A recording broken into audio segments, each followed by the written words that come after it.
बढ़ते interest rates के बीच dynamic bond fund अच्छा ऑप्शन नहीं है। डायनेमिक एसेट एलोकेशन फंडों के विपरीत ये फंड उतने एक्टिव नहीं है जितना इन्हें समझा जाता है। मैं आपको ये श्योरिटी के साथ तो नहीं बता सकता कि आप अपने पोर्टफोलियो से डायनेमिक बॉन्ड फंडों को पूरी तरह से हटा दें, लेकिन मैं आपको कुछ ऐसे विचारों के बारे में एडवाइस दे सकता हूँ जो उन्हें आपके पोर्टफोलियो के लिए लेस सूटेबल बना सकते हैं।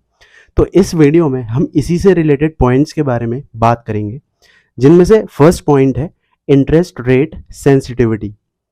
चलिए इसे गहराई से समझते हैं। डायनामिक बॉन्ड फंड कैसे काम करते हैं और उनकी इंटरेस्ट रेट्स के प्रति संवेदनशीलता कैसी होती है।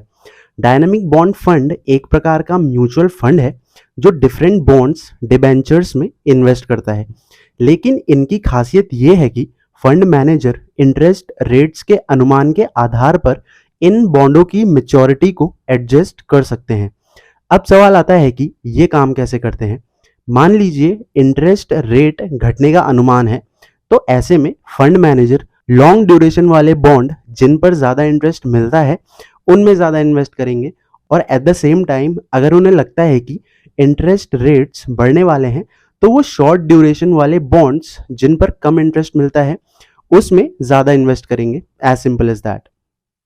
ये संभावित रूप से इंटरेस्ट रेट में किसी भी तरह की गतिविधियों का फायदा उठा सकते हैं, इसीलिए डायनामिक बॉन्ड फंड को हर मौसम में फायदेमंद माना जाता है, लेकिन ऐसा ज़रूरी नहीं है कि वो हर टाइम आपको अच्छा रिटर्न बना के दें। कई AMC यानी एसेट मैनेजमेंट कंपनीज इन्वेस्टर्स को इसी रास्ते पर चलने के लिए प्रोत्साहित कर रही हैं। कुछों का कहना है कि आने वाले साल में फिक्स्ड इनकम में एक डायनामिक रुख अपनाना बेहतर काम करेगा।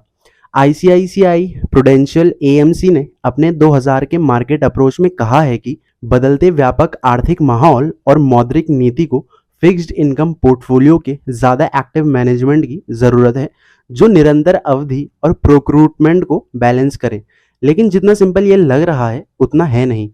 मई 2030 में भारतीय रिजर्व बैंक ने लगातार इंटरेस्ट रेट बढ़ाए थे। ऐसे माहौल में जो फंड मैनेजर ये अनुमान लगा रहे थे कि इंटरेस्ट रेट और बढ़ेंगे और आगे जाएंगे, उन्होंने अपने डायनामिक बॉन्ड फंडों में शॉर्ट ड्यूरेशन वाले बॉन्ड्स की तरफ ज़्यादा इन्वेस्ट किया, या फिर वो शॉर्ट ड्यूरेशन वाले बॉन्ड की तरफ ज़्यादा इंक्लाइन हो गए थे। और अभी मई 2024 में अगर कोई फंड मैनेजर ये सोचता है कि अब इंटरेस्ट रेट्स स्थिर हो गई हैं या घटने वाली हैं, तो वो अपने फंड में लॉन्ग ड्यूरेशन वाले बॉन्ड्स की मात्रा बढ़ा सकता है। इंटरेस्ट रेट सेंसिटिविटी ये मापती है कि इंटरेस्ट रेट्स में बदलाव के कारण किसी फिक्स्ड इनकम एसेट की कीमत में कितना उतार चढ़ाव आएगा। आसान भाषा में कहें तो इंटरेस्ट रेट सीधे तौर पर बॉन्ड की कीमतों को प्रभावित करती है। इंटरेस्ट रेट बढ़ते हैं तो बॉन्ड की कीमतें गिरती हैं। जब इंटरेस्ट रेट बढ़ते हैं तो मार्केट में नए बॉन्ड जारी किए जाते हैं जिन पर ज़्यादा इंटरेस्ट मिलता है। ऐसे में पुराने बॉन्ड जिन पर कम इंटरेस्ट मिलता है उनकी डिमांड कम हो जाती है। ऐसे में उनकी कीमतें गिर जाती हैं। मान लीजिए आपने 20 साल पहले 8% के इंटरेस्ट रेट पर एक बॉन्ड खरीदा था। अब अगर इंटरेस्ट रेट बढ़कर 10% हो गई है तो कोई भी इंसान आपके 8% वाले बॉन्ड को नहीं खरीदना चाहेगा, क्योंकि बाजार में उन्हें 10% वाले नए बॉन्ड मिल रहे हैं। इस सिचुएशन में आपको अपना बॉन्ड बेचना पड़े तो आपको कम कीमत ही मिलेगी। वहीं अगर इसका उल्टा सिनेरियो देखा जाए तो जब इंटरेस्ट रेट्स कम हो जाते हैं तो पहले से जारी हो चुके बॉन्ड की अपील बढ़ जाती है, क्योंकि अब मार्केट में मिलने वाले नए बॉन्ड पर कम इंटरेस्ट मिल रहा है। तो ऐसे में इन्वेस्टर पुराने बॉन्ड की ओर ऑटोमेटिकली इंक्लाइन हो जाते हैं, जिससे उनकी डिमांड भी बढ़ती है और कीमतें भी। अप्रैल 2022 में RBI ने रेपो रेट में 0.25% की बढ़ोतरी की थी। इसके बाद सरकारी बॉन्ड्स की कीमतों में गिरावट देखने को मिली। वहीं फरवरी 2023 में अमेरिका में फेडरल रिजर्व ने इंटरेस्ट रेट को घटाया। इसके बाद अमेरिकी ट्रेजरी बॉन्ड की कीमतों में बढ़ोतरी देखी गई। ये चीज़ इंटरेस्ट रेट में होने वाले बदलाव के अनुसार थोड़ा बहुत ऊपर नीचे हो सकता है। बॉन्ड की मैच्योरिटी भी इसमें इंपॉर्टेंट रोल निभाती है। इंटरेस्ट रेट सेंसिटिविटी को ध्यान में रखते हुए ही इन्वेस्टमेंट की स्ट्रेटेजी बनानी चाहिए। नेक्स्ट और दूसरा पॉइंट है potential for lower returns. Fund manager के इंटरेस्ट रेट पर बेट लगाना हमेशा सही साबित नहीं हो सकता है। अगर फंड मैनेजर इंटरेस्ट रेट के बारे में गलत अनुमान लगाता है तो फंड अदर बॉन्ड्स के कंपैरिजन में कम परफॉर्म कर सकता है। अगर फंड मैनेजर ये अनुमान लगाता है कि इंटरेस्ट रेट घटने वाली है और वो इसीलिए लॉन्ग टर्म बॉन्ड में इन्वेस्ट करता है, लेकिन अगर वास्तव में इंटरेस्ट रेट बढ़ जाते हैं तो लॉन्ग ड्यूरेशन वाले बॉन्ड की कीमतें गिर जाती हैं, जिससे फंड की परफॉर्मेंस घट जाती है। इन बॉन्ड्स में आमतौर पर क्रेडिट रिस्क होने के भी चांसेस रहते हैं, क्योंकि इनमें अलग अलग कंपनियों और सरकारों द्वारा जारी किए गए बॉन्ड होते हैं। इन बॉन्ड्स को जारी करने वाली संस्थाएं डिफॉल्ट सेट कर सकती हैं, जिसका मतलब है कि वे इंटरेस्ट या मूलधन का भुगतान करने में सक्षम नहीं हो पाती हैं। यदि फंड मैनेजर ऐसे बॉन्डों में इन्वेस्ट करता है जो डिफॉल्ट हो जाते हैं तो इससे फंड के रिटर्न पर नेगेटिव इफेक्ट पड़ता है। मान लीजिए आपने किसी बंदे को पैसे उधार दिए हैं इस प्रॉमिस पर कि वो आने वाले टाइम पर उस अमाउंट में अच्छा रिटर्न आपको ला के देगा, लेकिन क्या होगा अगर वो आदमी पैसा वापस करने में असमर्थ हो जाए? यही रिस्क डायनेमिक बॉन्ड फंड में आता है। जैसे 2020 में कोरोना वायरस की वजह से कई कंपनियों को फाइनेंशियल दिक्कतें आईं। कुछ कंपनियां तो कर्ज चुकाने में भी असफल रहीं। अगर किसी डायनेमिक बॉन्ड फंड ने ऐसी कंपनियों में भी इन्वेस्ट किया होगा तो उसे भी नुकसान हुआ होगा। कुछ डायनेमिक बॉन्ड फंड ज़्यादा रिटर्न पाने के लिए कमज़ोर रेटिंग वाले बॉन्ड्स यानी कि लोअर क्रेडिट क्वालिटी बॉन्ड में इन्वेस्ट कर देते हैं। इससे भी फंड के रिटर्न पर नेगेटिव इफेक्ट पड़ता है। इन एग्जाम्पल से पता चलता है कि इंटरेस्ट रेट और क्रेडिट रिस्क के कारण बॉन्ड फंड में संभावित रूप से कम रिटर्न हो सकता है। इसीलिए किसी भी बॉन्ड फंड में इन्वेस्ट करने से पहले फंड के इन्वेस्टमेंट गोल्स, रिस्क प्रोफाइल और पास्ट परफॉर्मेंस को ध्यान से समझना जरूरी है। 24 जनवरी 2022 के इकोनॉमिक टाइम के एक आर्टिकल में छपी रिपोर्ट के अकॉर्डिंग दिसंबर 2021 में इन्वेस्टर्स ने डायनेमिक बॉन्ड फंडों की ओर रुख किया। ओवरनाइट फंडों के अलावा लोन फंड की कैटेगरी एकमात्र कैटेगरी थी जिसने अच्छा पॉजिटिव फ्लो देखा था। इन्वेस्टर्स के पास लोन फंड से अच्छा रिटर्न प्राप्त करने के लिए बहुत कम रूम होता है। बॉन्ड प्राइसेस और इंटरेस्ट रेट्स दोनों अपोजिट डायरेक्शन में चलती हैं। जब इंटरेस्ट रेट सख्त हो जाते हैं तो बॉन्ड की कीमतें गिर जाती हैं और इसके उलट इंटरेस्ट रेट कम होने पर बॉन्ड की कीमतें बढ़ जाती हैं। लॉन्ग मैच्योरिटी वाले बॉन्ड इंटरेस्ट रेट में चेंज होने के कारण सबसे ज़्यादा सेंसिटिव होते हैं।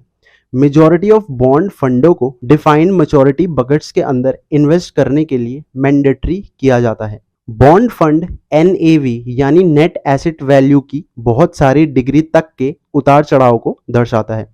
लॉन्ग टर्म के फंड रेट्स में गिरावट के दौरान बाहरी आकार का रिटर्न उत्पन्न करते हैं, लेकिन रेट्स में उछाल के दौरान सबसे ज़्यादा प्रभावित होते हैं। निश्चित रूप से एक्सपर्ट्स का कहना है कि डायनेमिक बॉन्ड आने वाले लंबे समय के लिए सही ऑप्शन नहीं है। इंटरेस्ट रेट साइकिल के डिफरेंट स्टेजेस में बहुत कम डायनेमिक फंड वास्तव में अच्छा परफॉर्म करते हैं या अच्छा परफॉर्म करने में सक्षम होते हैं। ऐसा इसलिए है क्योंकि इस कैटेगरी के सभी fund dynamic asset allocation funds के कंपैरिजन में उतने एक्टिव नहीं होते जितना उन्हें माना जाता है। बढ़ते इंटरेस्ट रेट के माहौल में डायनेमिक बॉन्ड फंड उतने कुशल यानी कि स्किल्ड नहीं होते जितना वे बनना चाहते हैं। मेजॉरिटी नरम उपज वातावरण यानी कि सॉफ्ट यील्ड इन्वायरमेंट में अच्छा करते हैं, लेकिन ज़्यादा इंटरेस्ट रेट व्यवस्था के अकॉर्डिंग वे ढलने में स्ट्रगल करते हैं। ये फंड इंटरेस्ट रेट्स में वृद्धि का मुकाबला करने के लिए अपने पोर्टफोलियो की अवधि को कम करने में विफल रहते हैं।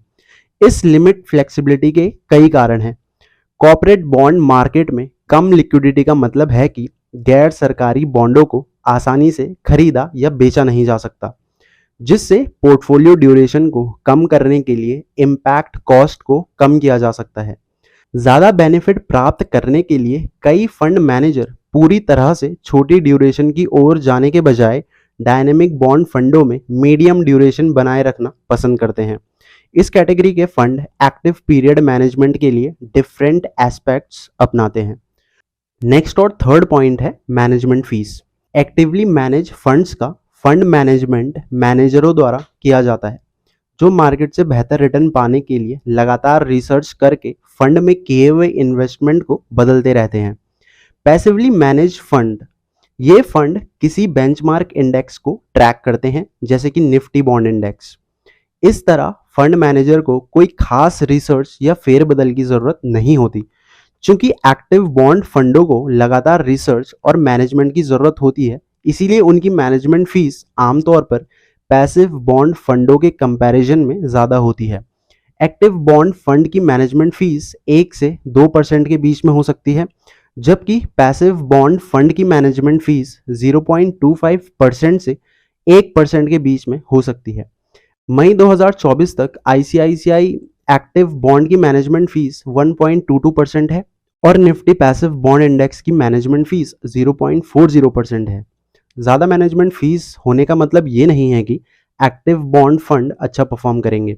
आपको ये तय करना होगा कि आपके लिए कौन सा फंड ज़्यादा सही है। आज भी कई फंड 4-5 साल से ज़्यादा ड्यूरेशन के पोर्टफोलियो को चलाना जारी रखते हैं। इससे फंडों में तेज नेट एसेट वैल्यू NAV कटौती का खतरा बना रहता है।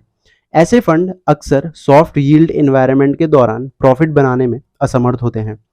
2020 में इस कैटेगरी ने 9% से ज़्यादा के साल के एवरेज रिटर्न का दावा किया था। चूंकि बॉन्ड की पैदावार सख्त हो गई है, इसीलिए रिटर्न तब से घटकर 3.4% का हो गया है, जो कि कम ड्यूरेशन और शॉर्ट टर्म के बॉन्ड फंडों से कम है। जो फंड 1 साल पहले हाई पीरियड चला रहे थे, उनके रिटर्न में सबसे ज्यादा गिरावट देखी गई है। नेक्स्ट और फोर्थ पॉइंट है, who might consider a dynamic bond fund. अगर आप ट्रेडिशनल बॉन्ड फंडों से मिलने वाले रिटर्न से सेटिस्फाई नहीं हैं और थोड़ा ज्यादा रिस्क लेने के लिए तैयार हैं, तो डायनेमिक बॉन्ड फंड आपके लिए सही हो सकते हैं। क्योंकि बाजार में उतार चढ़ाव होते रहते हैं, इसीलिए लंबे समय के लिए इन्वेस्ट करने वालों के लिए ही डायनेमिक बॉन्ड फंड सूटेबल होते हैं। इन फंडों में कम से कम 5-7 साल के लिए इन्वेस्टमेंट की सलाह दी जाती है। डायनेमिक बॉन्ड फंड का फायदा तभी होता है जब फंड मैनेजर इंटरेस्ट रेट में बदलाव को सही से स्पेकुलेट कर सके। इसीलिए यह जरूरी है कि आप उस फंड मैनेजर के ट्रैक रिकॉर्ड की जांच करें जिसने फंड को मैनेज करना है। डायनेमिक बॉन्ड फंड में इन्वेस्ट करने से पहले किसी भी फंड की तरह पूरी रिसर्च करना जरूरी है। फंड के प्रोस्पेक्टस को ध्यान से पढ़ें। इससे आपके फंड में इन्वेस्टमेंट स्ट्रेटजी, रिस्क और मैनेजमेंट फीस के बारे में पूरी इंफॉर्मेशन मिल जाएगी। कोविड-19 के दौरान इंटरेस्ट रेट्स में कटौती की वजह से कुछ डायनेमिक बॉन्ड फंडों ने अच्छा परफॉर्म किया था। वहीं अगर फ्यूचर में इंटरेस्ट रेट बढ़ती है तो कुछ डायनेमिक बॉन्ड फंडों का प्रदर्शन कमजोर हो सकता है।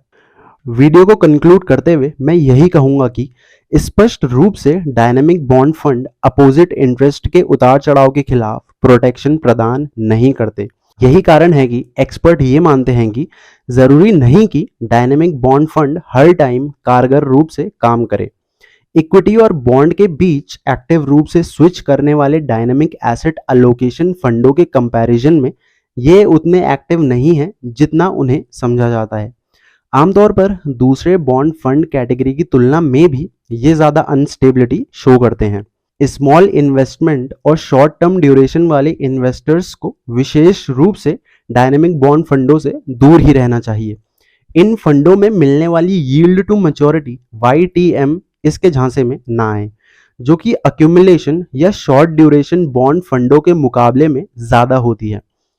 कई डायनेमिक बॉन्ड फंड्स रिटर्न बढ़ाने के लिए क्रेडिट रेटिंग से नीचे की ओर इन्वेस्टमेंट करते हैं, जैसा कि हाल के दिनों में देखा गया है। ऐसा करना उल्टा पड़ सकता है। इसके अलावा चूंकि कई डायनेमिक बॉन्ड फंड्स 3 से 6 साल की ड्यूरेशन चला रहे हैं, इसीलिए मौजूदा हाई पोर्टफोलियो रिटर्न भी उसी समय सीमा में ही हासिल होगा। लेकिन अगर आप 1-2 साल के भीतर बाहर निकल जाते हैं तो हाई पॉसिबिलिटी है कि इंटरेस्ट रेट में प्रतिकूल बदलाव के कारण आपको फंड नेट एसेट वैल्यू में मार्केट टू मार्केट हिट लेना होगा। यदि आपका होल्डिंग पीरियड कम है तो अक्यूमुलेटेड फंड या फ्लोटर फंडों में इन्वेस्ट करें। विद दैट सेड, अगर आपको वीडियो पसंद आया हो तो वीडियो को लाइक, शेयर और चैनल को सब्सक्राइब करना ना भूलें। More informative content is on the way. Thanks for watching.